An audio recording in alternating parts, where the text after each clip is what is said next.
4 people are running for Madison School Board this spring, but we only get to pick between 2 of them.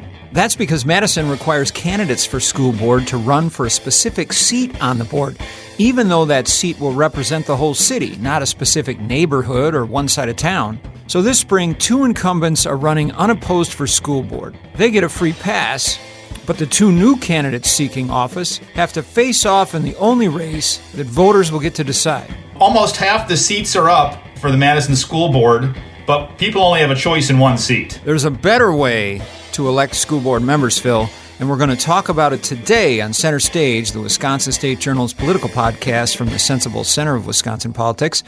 We're going to talk about it with Wayne Strong, the former Madison cop and Southside football coach who ran 3 times for the school board in the past, losing by just a couple hundred votes, less than a percentage point in 2013. Wayne is a great guy. He ran several times. Should have won because he's the kind of person we want on our school boards here in Madison, but unfortunately did not. Wayne also is a member of the Wisconsin State Journal's community editorial board, and he was the inspiration for this Sunday's editorial, "One Big Pool of Candidates is Best." You can read the editorial at go.madison.com/schoolvote. I'm Scott Milfred. I'm the editorial page editor for the Wisconsin State Journal. I'm Phil Hands. I'm the editorial cartoonist for the Wisconsin State Journal. And with Wayne here today, we are 3/5 of the Wisconsin State Journal editorial board. That's like over half the board. You always were good at math, Phil.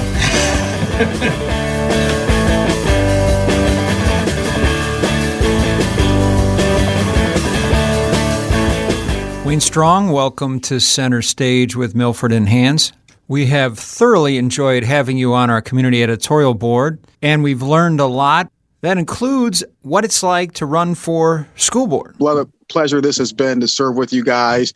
And I can't tell you how much in past years, how much I've appreciated your endorsements. When we just look at the issues of what is really germane and what's having the most serious impact on some of our kids, I'm glad to see that you all agree with where I stand on that issue in terms of addressing some of the disparities and making sure that our schools are safe environments for our kids to learn in. It's been a pleasure serving on the board so far. I think it's a great opportunity for me to expand and to learn from you all and to share ideas. And I appreciate that you guys appreciate the fact that I bring a different perspective to the board. So I hope to continue to add that to the board. You've added an editorial to Sunday's newspaper. Let's talk about how school board members in Madison are elected. Our editorial advocates for all of the candidates to run in one pool, one big group of candidates. And if there's 2 seats open, you take the top 2 vote getters. If there's 3 seats open, you take the top 3 vote getters. That's not how it works now. Instead, you have to run for a seat, even though the seat isn't tied to any part of town. And the result oftentimes is that incumbents get a free pass and voters get less choice and input on the decisions that the school board makes. As you stressed to our editorial board, Wayne, having candidates run against each other rather than as a group, it also adds to the divisiveness, where you're not just running for the school board, you're running against another specific individual. My previous races, all 3 of them actually, it seemed like I was being pitted against Dean Loomis and Mike Flores and Nikki Vandermeulen. And that, to me, should not have been the issue. The issue should have been where we stand on issues and not forcing people to pick between the 2 of us. How they do it in Racine is if they've got 4 seats open and you've got 6 candidates, well, the top 4 candidates get those seats. I just think that it would just eliminate so much controversy and competitiveness between the candidates. And I think it would encourage people to run because it's like, well, I'm not running against a particular person. Yeah, I think you've got a good point there, especially since our seats aren't assigned by areas of the region. You know, they're sort of just arbitrary which seat is which. And sometimes, you know, powerful incumbents just sort of hold down a seat and people are scared to run against them. Like, I know Mary Burke, who was very wealthy and was able to fund her own campaigns. It was hard to challenge her when she was on the school board. And so it often pitted people in other seats against each other who might have been like-minded on lots of issues. And maybe people would have preferred them over Mary Burke, but she just had a lock on that seat for so long. And that's another thing, too, with, having to raise X amount of dollars and stuff like that. I just think that would certainly eliminate so much of that. We're not getting a lot of competition. 11 of the last 24 Madison School Board seats up for election have been unopposed. That's almost half over the last decade. We endorsed doubling the annual pay for school board members to $8,000 several years ago, but that didn't seem to help draw more candidates to the job. Maybe the problem is we pit two people against each other rather than having an open field of candidates. That's what is really needed here. This would be such a huge benefit to our district if we were to run school board races like that. And I think it would increase the number of people who would want to run, because I wouldn't want to run against Ali. I wouldn't want to run against Savion. I wouldn't want to really run against anybody on the board.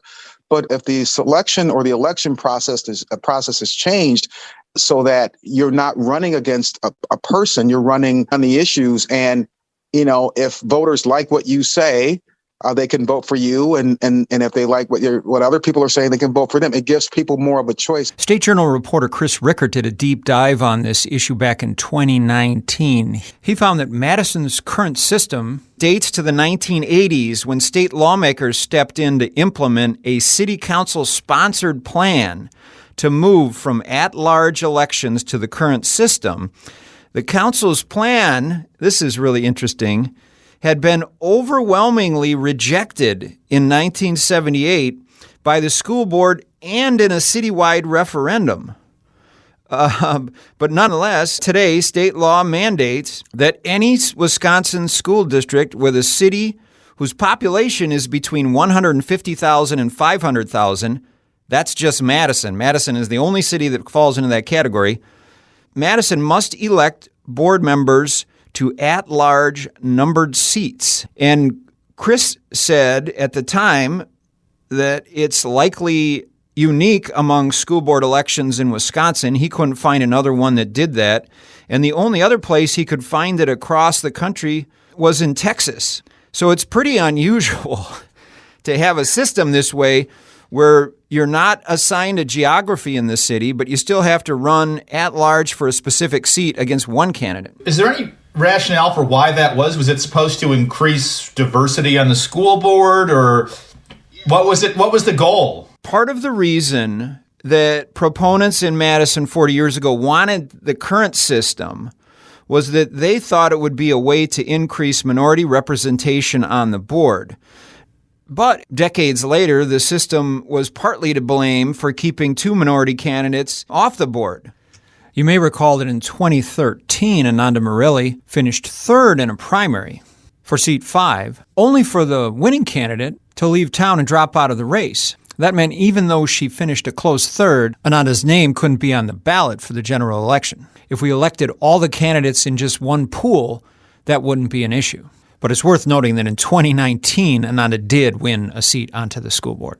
That was 6 years later. There's a lot of diversity on Madison's school board when it comes to gender or when it comes to racial representation. What there isn't a lot of diversity of is ideology and thought process of how to run schools. It seems like it's a very progressive board that all sort of has one way of thinking about the approach to education. Is that accurate, or is that just my view from the middle-class white guy from near West Side? No, Madison is very liberal to begin with, right? And some would say that we're liberal to a point, but when we look at extreme disparities that we have in terms of out-of-school suspension rates, graduation rates, all those things, we have these huge gaps. And so we're liberal, but yet we haven't really made a whole lot of progress in terms of reducing what I think has been most detrimental to students of color in this district, particularly African-American students who lead the way in out-of-school suspensions and have the lowest graduation rates.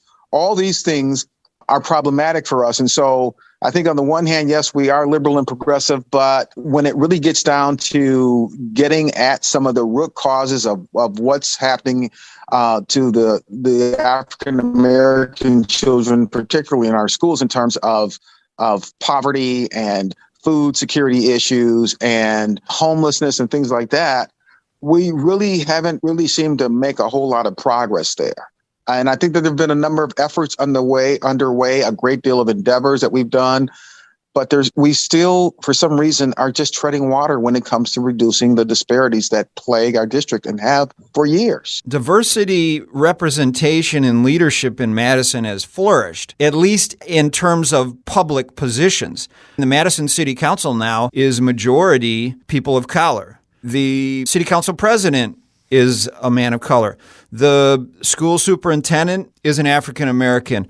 The entire school board is either women or people of color. The police chief and sheriff are African American men. I think diversity of leadership in the city, if that was the reason why they did this back in the 80s, it doesn't seem like that's so much the issue today. Yes, I agree. But I think the one thing that I would point out there, Scott, and those are all excellent points. You're right. We've got African Americans in a lot of leadership roles here, but these are relatively new people, right? I mean, these are, Sheriff Barrett is new to his role. We've got these are all new. So there's going to take some time, I think, for us to really make the kinds of inroads that we need to see, just so that people in general and as a whole can have a better quality of life. And it shouldn't be about income. It shouldn't be about how much money a family has or doesn't have. It should be about what we're doing to make certain that our schools, which are really one of the driving forces behind determining quality of life issues in our neighborhoods. And so if we've got strong schools, we've got strong neighborhoods. And I think that people as a whole will benefit from that. But until I think we really continue to get at some of the root causes of why our kids are struggling in school, then I don't think we're ever really going to make any real progress. And it doesn't matter what the person's race is who is in charge of it. What matters is what policies are we putting into place that help address those issues and alleviate the barriers that are standing in the way of all of our kids being successful in our schools. That's a really good point, Wayne. And by the way, if you ever run for school board again, I think I just heard you say your next slogan: strong schools, strong neighborhoods, Wayne Strong for school board. Well, thank you. Thank you so much. I've actually, believe it or not, even after 3 losses, I still have people who say, I voted for you, and if you ever run again, I'll vote for you. And boy, the last time I think I got over 30,000 votes. So that's a lot of people. And I'm just glad that there's so many people who hear what I have to say about how we can really address the real systemic issues that affect our kids every day in our schools. And now with the pandemic, I'm hearing and I'm seeing, my son is a cross-categorical teacher over at Black Hawk Middle School, and we talk about this all the time. It's like our kids are just struggling in so many different areas, and so many of their needs are not being met. Either the families are not able to meet them, or in some cases are just unwilling and just don't have the resources to really give the kids what they need at home so that they can be successful in the school. Right. And in most cases, I think it is more of a case of just the inability to really provide the kinds of resources that kids need at home, because that, to me, is where learning starts. They need that at home in order for them to be successful in school. It always drives me nuts in Madison where, I mean, somebody like you runs for school board 3 times and can't get elected. I mean, here you are, as somebody an African-American father who's raised 2 kids in the district, who's actually worked in school buildings, understands these schools inside and out. And for some reason, Madison says somebody else is better to be on the school board than Wayne Strong. It drives me nuts every year. Phil, thank you. You look at the data, the number clearly tells us which kids are not successful in our district. And take race out of the equation, guys. Let's just talk about these are widgets. You got widget A, widget B, widget C. Widget C has these high rates of suspensions, high rates of expulsions, and low rates of graduation and low test scores. And let's look at the issues and not so much the race of the kids. And I think if we take race out of it, I think that will sort of take the blinders off so that, okay, we're addressing the issue. So these kids are most impacted by it. But just because a person is poor or comes from a poor background or a poor family doesn't mean that they have the inability to learn. And I think sometimes our kids get sort of pigeonholed that way. It's like, oh, well, you live in this zip code, so you must be a kid who's going to struggle, or you have these deficiencies right away, right? So it's looked at as a negative, and we don't look at the strengths that each kid brings to the school because we're looking at their socioeconomic status. The only other reason I've heard for keeping the system where it is, where you have to run against somebody else to get on the school board, is that the winners get at least 50% of the vote. We don't do that in presidential elections. True, although they usually get close to 50. The point being that if you have 5 people run and you take the top 4, you might have somebody get on to the school board with 18% of the electorate or something like that. It doesn't really bother me. What were TJ Mertz's numbers when he won that seat in that 3-way primary? And I think he probably only had 20 or 30% of the vote, but it was enough to come in second place, and then he got added to the board. Nothing against TJ Mertz, just as an example of somebody who probably had less than 50% of the vote to get elected to the school board because somebody else dropped out of the race. The numbers tell us one thing, and that's important. I'm not saying, I'm not negating that, but I really think it's the substance of the candidate. It's the substance of the issues that they're bringing forth, their commitment to being an advocate for our students, for our staff, for our teachers, for our district, right? I mean, to me, that's what's most important. And so, yeah, I guess the numbers thing is what it is, but I think instead of focusing on the numbers, we should just focus on more of the issues and what that candidate is bringing to the table that's going to be of the best benefit to our students. I don't think if 30% of the Madison population has a candidate that they think was do a great job for school because they have a certain philosophy, I don't think we should discount that 30% of the population. I think it's a much better system to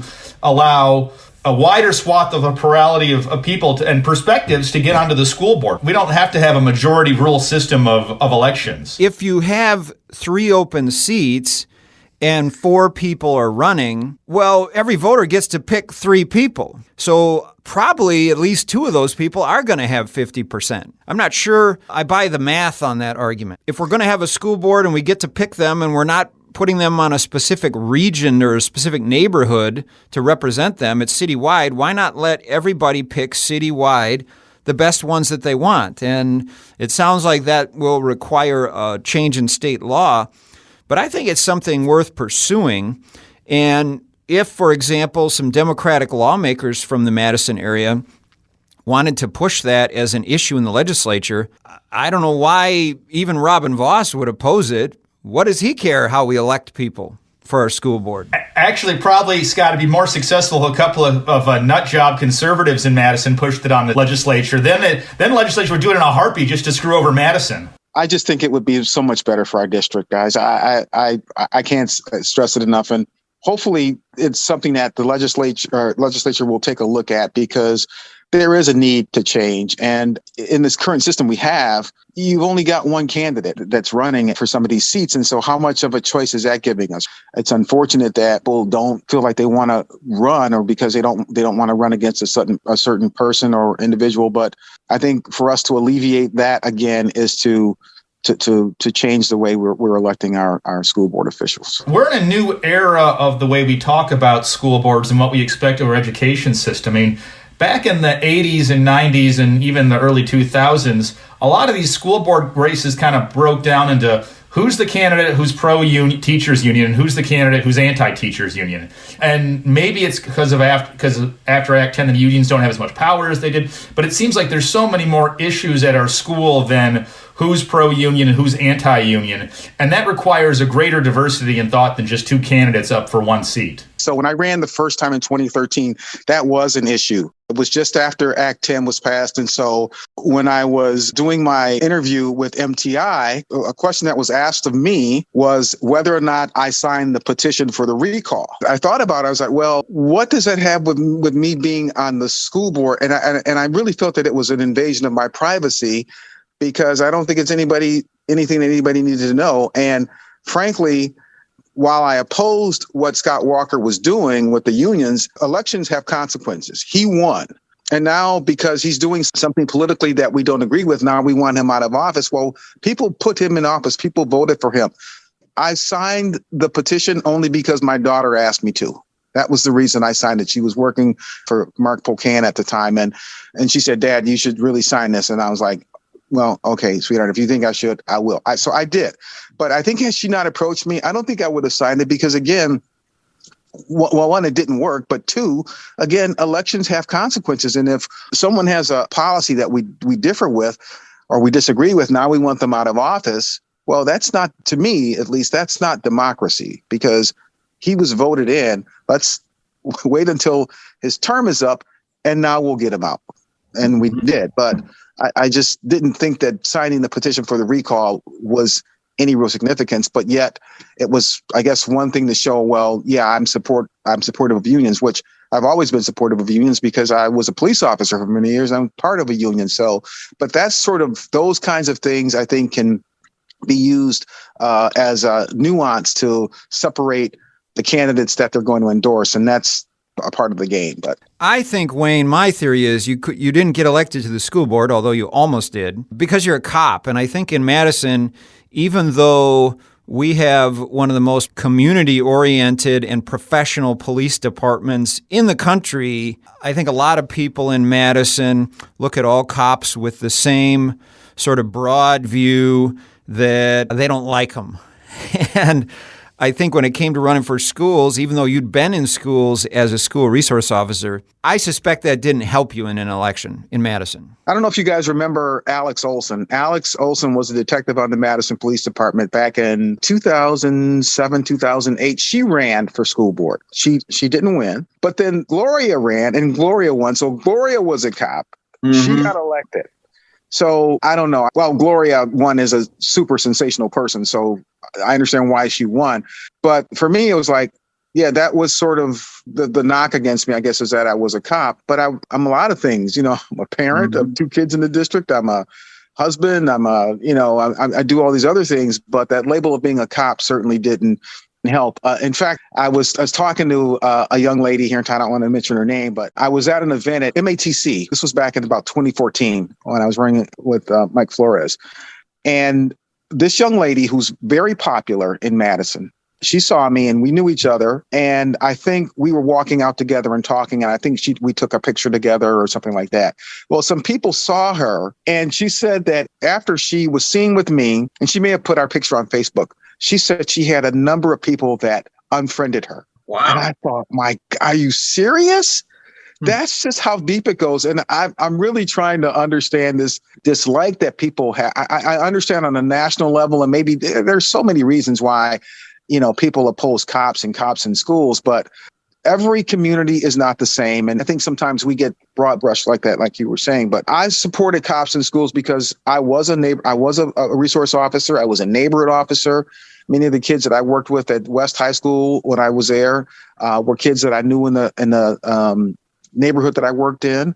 So it was a natural fit for me. And so many of those kids would say, hey, I've never seen a black police officer before. I had a lot of kids who would say that to me. And a lot of kids will come to me and talk to me about things that they didn't feel comfortable talking to some of the staff about. And that's the relationship that so many of our really good EROs that we had over the years, or SROs now, have built with these kids. And we probably would have had the contract renewed. And I'm going to say that Derek Chauvin is the reason why I think that there's no cops in schools in Madison. I'm going to go out on a limb and say that because of the incident in Minneapolis. That was the catalyst, I think, that's like, oh, we don't want cops. We don't want any cop around us, period. And that's the mentality that a lot of people have. They just don't like cops. We don't want I've heard this expression, we don't want no cops. And I'm like, okay, well, the unfortunate reality is there's always going to be cops in schools. It's just a matter of how they're responding. Is it going to be a cop who comes in off the street, who doesn't know the kids, doesn't know the staff, doesn't know the environment of the school, the culture of the school, and coming in and just writing tickets and that's it? Or do you want someone in the school who has built a long-term relationship with staff and students? And when I went around the last time I ran, guys, and I talked to every school I went to, East West Memorial and La Follette, I had so many staff people saying, we want cops here. We like the relationship that we have with our SRO. He is an integral part of our staff, great respect among the students, but we got him out. And so I think it's a loss for the district. And people say, well, we need more social workers and we need more this and that. Well, there's a different relationship there, I think, that our SROs have been able to establish over the years with our students, even more so than social workers and not to knock social workers or anything like that. But I'm just saying it's a different relationship that students have with police that are in the schools that are there to work with those students. They're not there to be a part of an oppressive system that is writing citations and arresting kids. They're there as a resource to the students and to the staff, and that's where the emphasis needs to continue to be. As we dove deep into the SRO issue over the last couple of years, I sort of the general refrain I hear from staff or from students or people that are opposed to SROs is cops are bad, we shouldn't have them in schools, but our guy in our school is great. And I think that was sort of the typical message throughout Madison, was that everyone personally loved their own SRO and they were doing really good work individually, but there were still some people that thought the whole system was evil and corrupt and then had to go no matter how beneficial and wonderful the SRO was individually. Well, this spring, there's 3 seats that are up for election. 2 of them will have only one person running in those seats. But there is one race that we'll be endorsing as a Wisconsin State Journal editorial board in, and we're going to have a Zoom call with those candidates later this month. But yeah, rather than having 2 free passes and then one race pitting 2 people against each other this spring, if we were to change the school board system of elections, right now we would have 4 people running for 3 seats, and voters could pick the 3 that they like the best. It's hard for me to imagine that most people wouldn't prefer that system. Yeah, I mean, the one thing, Scott, is that we only have to do one meeting, which is easier for us as an editorial board, but it's bad for democracy in general. Absolutely. Yeah. Absolutely. Phil, man, you're spot on. It is bad for democracy because voters are not being given all of the choices that they should have. And when we're stifling democracy by, I think, the current way we're running our school board system elections, it's just not good for democracy.